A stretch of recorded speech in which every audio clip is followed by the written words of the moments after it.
Hey, what's going on, everybody? I recently was asked a question here about what do I do if I have a client that doesn't want to talk about the real issue? That's the essence of the question. Essentially, this person was working with somebody for something that's it would appear to be more trivial. And ultimately, the hypnotist's hunch here is that the real issue is depression, but the person wanted to avoid it. So, how do you navigate a scenario like that? I think it's a really important thing to consider. So one thing here is that those questions that people don't want to answer are typically there's a lot of juice behind those. There's a lot of power. There's a lot of weight.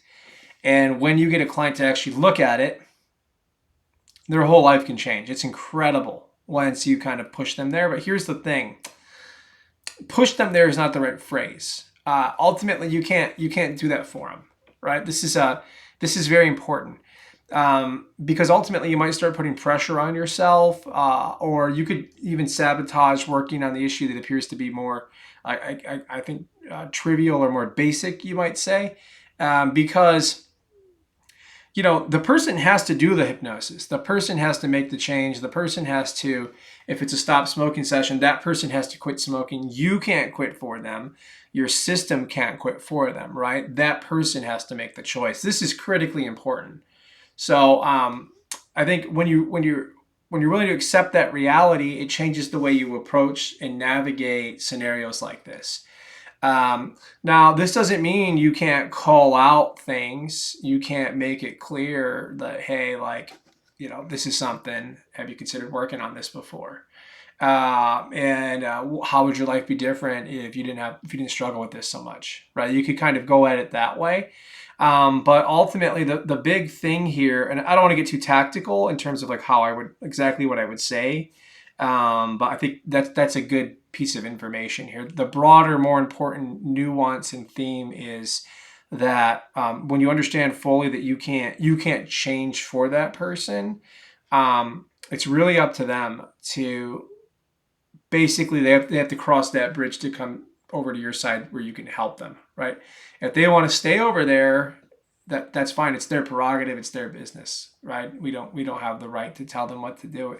It reminds me of that old Erickson quote, the one about I didn't have the right to throw him in the water. For those of you that know the clip, I can link it below if anybody's interested. Um, but it's like that's what it comes down to, right? We don't have the right to force them to do anything. Not that that's what you're asking here, but I'm carrying that out to the extreme just to sort of hopefully the context now for like I can't do this for them. They have to actually come to me for this to be something we can work on now. Now I have talked about in previous videos where we work on remedial issues like I want to quit smoking or something like that, and spontaneous, incredible generative change happens, but I'm working and my students are working in a way that's quite different from the majority of the industry. And look, this isn't to in any way say those approaches aren't valid or they're not effective, because I have plenty of friends that don't work the way I do and they get great results. Um, because you can work in a traditional way and still have these really cool outcomes, right? I've had that in the past when I worked in a more traditional way. I would help someone quit smoking and sometimes their whole life would change. I think the difference here is that we're so set on navigating to where the real problem is in our methodology that we kind of wind up getting to these deeper issues very quickly, very quickly. My average session time's less than 50 minutes. It's not a race, right? It doesn't matter. I've been doing it this way for over 3 years. So it's a time on task thing. But it's incredible to see the magnitude, the order of magnitude for a change that people experience is it's got to be like it's profound anyway. So enough about that. Um, the reason I bring that up is because you can wind up getting there anyway, even with tackling something that appears to be very basic, right? Something that you might not consider to be super important. And another thing here is that it's like it may not be important to us, that like presenting problem, but that doesn't mean it doesn't matter a ton to them, right? It's interesting how the meaning we can place lesser meaning on someone tackling something like here's a bad example, but I can't think of a good one.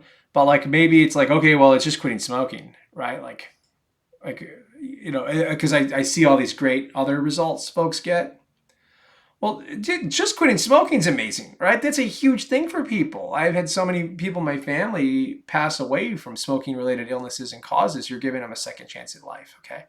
So that one's not a great example, but there's things like that where it may not seem like a big deal to us, but we don't want to downplay how important that is for the client because sometimes they've been struggling with this stuff for a really long time, and it's been depleting value in areas in their life that aren't necessarily obvious to us, a lot of times even to the client, right? So an example might be someone that's dealing with sleeping issues.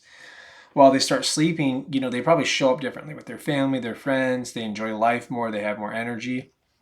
Their cognitive, the gray matter in their brain, it grows back, so they're kind of smarter, right? They can recall more. There's just all this stuff, right, related to that. So I think I'm being a bit pedantic and beating a dead horse here. Hopefully you get the point there. So really, really good work though. I wouldn't doubt yourself. I wouldn't be too hard on yourself, right? That person will come to you when you're ready, especially if you did a great job with them solving this issue. You never know how quickly they could say, hey, can you help me with this? I'm glad you pointed that out. So it sounds like you actually handled it perfectly from my perspective. Thank you for the question. And yeah, if you need more clarity or you want me to address anything else about that, whatever, follow up, I'd love to hear from you. Take care, folks.